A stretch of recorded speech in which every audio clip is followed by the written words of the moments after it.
రా Bahadur movie review. Hi guys, welcome to the review blogger channel. ఈ ఛానల్కి కొత్తగా ఎవరైనా వచ్చినట్టుంటే కనుక please do like, share and subscribe.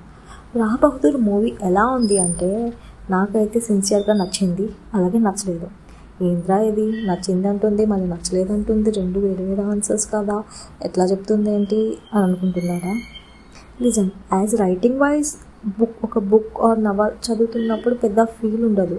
But అదే ఒక సినిమా అనేది లైక్ మనం విజువలైజింగ్గా చూస్తున్నప్పుడు ఒక క్లైమాక్స్ ఫినిష్ అవుతుందో అన్నప్పుడు ఒక కంప్లీట్నెస్ వస్తుంది కదా. సో ఆ విధంగా నాకు అంతేం అనిపించలేదు ఆన్ స్క్రీన్ మీద చూసినప్పుడు. సేమ్ రా బహదూర్ ఆన్ పేపర్ మీద చాలా మంచిగా సినిమాలో ఉంది, స్క్రీన్ మీదకి వచ్చేసరికల్లా కొంచెం కష్టంగానే ఉంది అది. సో ప్లాట్ ఏంటంటే ఈ మూవీలో టైం పీరియడ్ వచ్చి 1991లో జరుగుతుంది.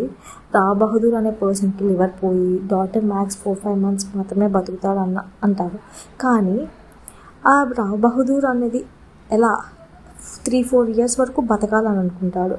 సో దట్స్ వాట్ రా బహదూర్ క్యారెక్టర్ చనిపోవడానికి ఇష్టపడట్లేదు. దాని రీజన్ తన గుండెల్లో ఉన్న ఒక బాధ, అండ్ అది కూడా ఒక అనుమానం, అది తీరుతుందా లేదా, అసలు రా బహదూర్ కథ ఏంది, ముందు రాముడుగా ఎలా ఉన్నాడు, చివరికి రాముడు పరిస్థితి ఎట్లా ఉంటుంది, మీరు థియేటర్లో చూసి తెలుసుకోవాలి. అది సింపుల్గా చెప్పాలి అంటే ఈ మూవీ బాగుంది, బట్ చూస్తున్నప్పుడు కొంచెం వెయిట్గా ఉంది అన్నమాట. అది కొంచెం వెరైటీగా ఉంటుంది అన్నమాట. ఎక్కువ నార్మలైజింగ్గా వాళ్ళు అంటే ఎక్కుతుంది మూవీ అనేది, ఎక్కట్లేదు అనట్లేదు, కొంచెం బాగానే ఉంటుంది. కొంచెం బాగా అర్థం చేసుకునే టైప్ క్యారెక్టర్ అయితే కనుక కొంచెం బాగానే ఎక్కేస్తుంది. నార్మల్ వాళ్ళకి కొంచెం ఎక్కడం కూడా కష్టమే ఆ movie.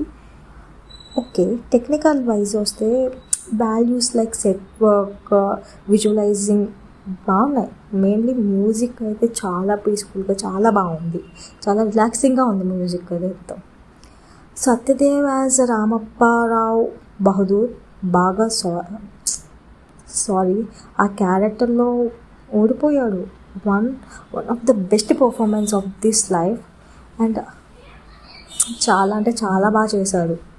Mainly director by Venkatesh మహా. ఏమైనా ప్రీవియస్గా తీసిన సినిమాలు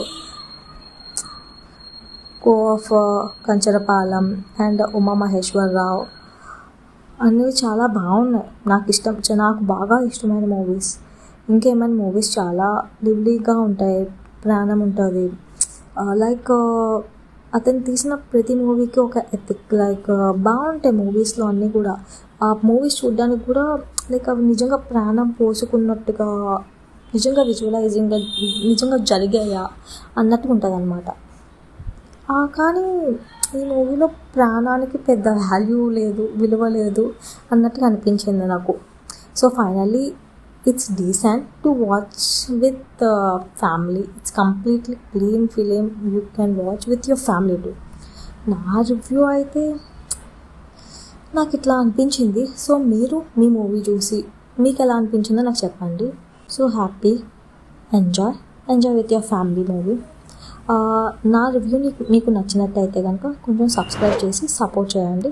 మళ్ళీ నెక్స్ట్ వీడియోతో కలుద్దాం. అప్పటి వరకు హ్యాపీగా ఉండండి, హాయిగా.